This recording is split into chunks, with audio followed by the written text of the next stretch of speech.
کشف المحجوب سے علی بن عثمان حجویری المتوفا 465 ہجری المعروف داتا گنج بخش، جن کی کتاب مشہور ہے کشف المحجوب، لاہور میں مزار ہے. ہم ان کے بارے میں 1,00,000 ٹن حسن ظن رکھتے ہیں کہ انہوں نے نہیں لکھا ہوگا. میں کہتا ہوں بزرگوں کو بچاؤ، آپ کو کہ بعد میں ان کے مریدوں نے ڈال دیا، لیکن کہتے ہیں نہیں معرفت کی باتیں ہیں، آپ کو نہیں پتا. تو ٹھیک ہے، میں معرفت کی باتیں تو ہم آپ کی عوام کو بتاتے ہیں یہ معرفت کی بات. انہوں نے صحب اور شکر کے اوپر چیپٹر باندھا، ایک چیپٹر نمبر 14. اس میں انہوں نے جنید بغدادی کا صحف بچانے کی خاطر حضرت داؤد علیہ السلام کے اوپر ایک گستاخانہ واقعہ منسوب کیا، اور بایزید بستامی کا شکر بچانے کی خاطر رسول اللہ کے اوپر ایک گستاخانہ واقعہ منسوب کر دیا، نعوذ باللہ. اور انہوں نے کہا کہ حضرت داؤد علیہ السلام بھی تو، ان کی نظر بھی اپنے ایک صحابی کی بیوی، جو صحابی کا نام تھا اوریا، اور وہ پورا واقعہ تورات کے اندر لکھا ہوا ہے، آج بھی تورات میں لکھا ہوا ہے. وہ ٹیمپرڈ تورات، تحریف شدہ، اس کے ریفرنس کو کوٹ کیا اپنا بابا بچانے کی خاطر. ایک تو واقعہ نقل کیا، نہیں رزلٹ نکالا کہ وہ چھت پہ نہاری تھی تو اس پہ نظر پڑی، انہوں نے اس صحابی کو جنگ میں آگے بھیج کے قتل کروا دیا، اور پھر اس کی جو بیوہ تھی اس کے ساتھ خود شادی کر لی، نعوذ باللہ. حضرت داؤد علیہ السلام ایک پیغمبر کے اوپر جھوٹ باندھا جنید بغدادی کا صحف بچانے کے لیے، اور کہا کہ شکر میں تو ہمارے نبی کی مثال بھی ہے، نعوذ باللہ، کہ ان کی نظر بھی اپنی صحابی کی بیوی پہ پڑی، زید ابن حارثہ کی بیوی سیدہ زینب، تو وہ حضور کو پسند آ گئی، تو اللہ نے اس صحابی کے دل میں اپنی بیوی کی نفرت ڈال دی، اور پھر اس عورت کے ساتھ حضور نے بعد میں شادی کر لی، نعوذ باللہ. اب کافروں کو کوئی اور سازش کرنے کی ضرورت نہیں ہے، جو ہمارے بزرگان بے دین نے کر دیا. اور یہ کتاب ضیاء القرآن پبلیکیشن نے چھاپی، پیر کرم شاہ صاحب کا جو ادارہ ہے، اور اس کتاب کے مقدمے میں پیر کرم شاہ صاحب نے صفوں کے صفحے کالے کیے ہیں کہ اس کتاب جیسی اور کوئی کتاب نہیں ہے. اور ہمارے جو بابا جی خادم رضوی صاحب تھے نا، جب تک وہ زندہ تھے میرے کو نسیرے نے، ہاں بہت ڈرتے سی میرے کو، اور پتا سی انہیں چک بٹ لیا، انہوں نے نیچی محفل کیا ہے، چڑھو گلا صحیح پہ کرتا پر اسی گلا کر نہیں سکتے. وہ نہ کشف المحجوب لڑاتے تھے کہ جدہ کوئی مرشد نہ کتاب پڑھ لے، تو میں نے اسی طرح پکڑ کہا تھا بابا جی ہاں کشف المحجوب، اس میں تمہارے رسول اللہ کا سکینڈل لکھا ہوا ہے، بول اب اس کے اوپر، یہ کتاب ہے مرشد پکڑنے والی. خادم رضوی صاحب کی زندگی میں 2017 کے اندر ایک ہفتے میں 7 لاکھ لوگوں نے ویڈیو دیکھی، جواب نہیں آیا. ہاں پہلی مرڈر اٹیمپٹ کرنے والا بندہ آ گیا جیل میرے پہ، ہاں اس کے بعد پہلی مرڈر اٹیمپٹ ہوئی تھی، ایک جواب آیا سی، میرے کو جواب نہیں آیا. یہ بکواسیات لکھی نہیں. اچھا پیر کرم شاہ صاحب نے نا وہاں مقدمہ لکھا اور بڑی تعریف کی، لیکن ظاہر ہے مس ہینڈلنگ تو ہو جاتی ہے. اسی پیر کرم شاہ نے ضیاء القرآن جب تفسیر قرآن کی لکھی، اس میں جب سورۃ الاحزاب کی تفسیر کی باری آئی تو انہوں نے کہا کہ غیر مسلموں نے سازش کر کے ہماری کتابوں میں گستاخانہ واقعات داخل کر دیے ہیں، جس میں سے ایک واقعہ سیدہ زینب اور زید بن حارثہ اور نبی علیہ السلام سے متعلق، وہی واقعہ جو کشف المحجوب میں لکھا تھا، انہوں نے کہا یہ کافروں کی سازش ہے، اور کشف المحجوب کے مقدمے میں لکھا کہ یہ بڑی بہترین کتاب ہے. ان 10 کافر کیڑا ہے جنہیں سازش کر کے کتاب چھپایا ہے؟ کتنی 2 نمبری.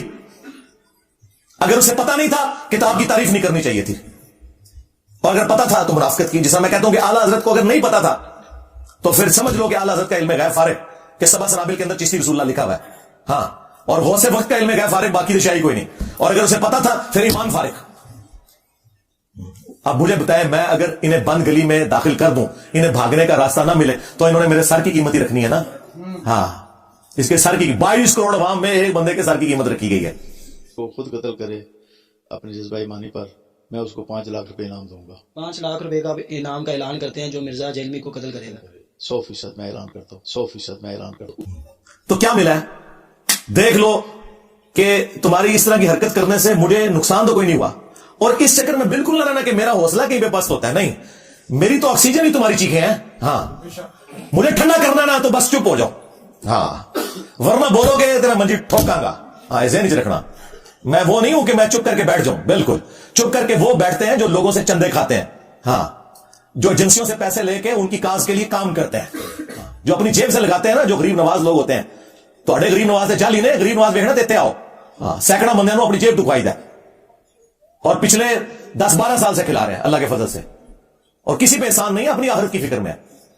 صرف اس لیے کہ میرے پہ کوئی الزام نہ لگایا کہ اس نے چندہ بک بنانے کی خاطر یہ سب کچھ کیا. مدرسہ کوئی نہیں بنایا، مسجد کوئی نہیں بنائی، کوئی فرقہ لانچ نہیں کیا. تم سب کو مسلمان سمجھتا ہوں، کوئی ایک بہانہ تمہارے پاس میں نے نہیں چھوڑا کہ جو میرے اوپر لگا سکو اللہ کے فضل سے. اچھا اب یہ واقعہ کشف المحجوب میں لکھا ہوا ان کے گاٹے میں فٹ ہوا ہے. اب کیا جواب دیں؟ اس شخصیت کے بارے میں کہہ رہے ہیں کہ اس نے اپنی صحابی کی بیوی کو نعوذ باللہ دیکھا بری نظر سے، جس کے بارے میں قرآن کہہ رہا ہے ما ضل صاحبکم وما غوا، تمہارے نبی نہ کبھی بہکے ہیں نہ کبھی بے راہ چلے ہیں، جن کے بارے میں بخاری اور مسلم دونوں میں حدیث موجود کہ نبی علیہ السلام میں کنواری لڑکیوں سے زیادہ شرم و حیا تھی. اللہ اکبر. ان کے ایک چھوٹے سے چوزے نے کہا کہ وہ جی مسلم میں بھی تو اس طرح کی حدیث ہے، اسے تم کیوں نہیں گستاخ کہتے؟ اور اس ظالم شخص کو شرم نہ آئی کہ مسلم میں کیا یہ لکھا ہوا تھا؟ مسلم شریف میں ایک حدیث ہے کہ نبی علیہ السلام ایک جگہ بیٹھے تھے، سامنے سے کوئی عورت گزری، اچانک حضور کی نظر پڑی، آپ نے نظر ہٹا کے آپ اندر تشریف لے گئے، تھوڑی دیر بعد باہر آئے اور آپ نے فرمایا کہ اگر کسی شخص کی نظر نامحرم عورت پر پڑے، اچانک پڑ جائے، وہ فوراً ہٹا لے. یہ الگ سے بھی ایک حدیث موجود ہے مسلم میں کہ نبی علیہ السلام نے فرمایا کہ میرے رب نے مجھے حکم دیا ہے اچانک اٹھ جانے والی نظر کے بارے میں کہ میں فوراً ہٹا لوں. اور پھر نبی علیہ السلام نے فرمایا کہ وہ فوراً اپنی بیوی کے پاس جائے، اس کے پاس بھی وہی کچھ ہے جو اس عورت کے پاس ہے، یوں اس عورت کا خیال اس کے دل سے نکل جائے گا. اس واقعے کو اس نے جوڑ دیا سکر والے بازید بستامی کے سکر کو حلال کرنے والے اس واقعے کے ساتھ، سیدہ زینب کے. اللہ کے بندو، اس میں کیا لینا دینا اس واقعے کا؟ یہ تب اس طرح کا واقعہ ہوتا ہے کہ جس عورت پہ حضور کی نظر پڑی نعوذ باللہ، جب وہ اپنے گھر گئی تو اس کے خامند کے دل میں اللہ نے نفرت اس کی ڈال دی، وہ عورت واپس آ کے حضور کے پاس پیش ہوئی اور حضور نے اس سے شادی کر لی. پھر ہونا سی ہے واقعہ تھوڑا کشو مجھو والا. یہ بے شرم لوگ احادیث کا مذاق اڑاتے ہیں اپنے بابے بچانے کی خاطر. اسی میں نے کہا تھا جو بابا بچائے گا اس کا ایمان گیا. ہاں، مرنے سے پہلے اے مسلمان کر لے اس پہ غور، کتابوں کا خدا اور ہے بابوں کا خدا اور. اگرچہ وہ بھی اسی خدا کو مانتے ہیں لیکن ان کوالٹیز کے ساتھ نہیں مانتے. اور اگر زندگی میں ایک دفعہ بھی تو نے غور کر لیا، میرا چھوٹا سا کلپ بھی دیکھ لیا، تو تیرے اندر سے آواز نکلے گی کیا کہ نام ہے بابی، نام ہے بابی. میں ہوں مسلم علمی کتابی جو آج جگہ جگہ آواز بلند ہو رہی ہے، اور اس کا اینڈ رزلٹ کیا ہے کہ فرقوں کی دکانیں بند. The damage has been done. ہاں جی.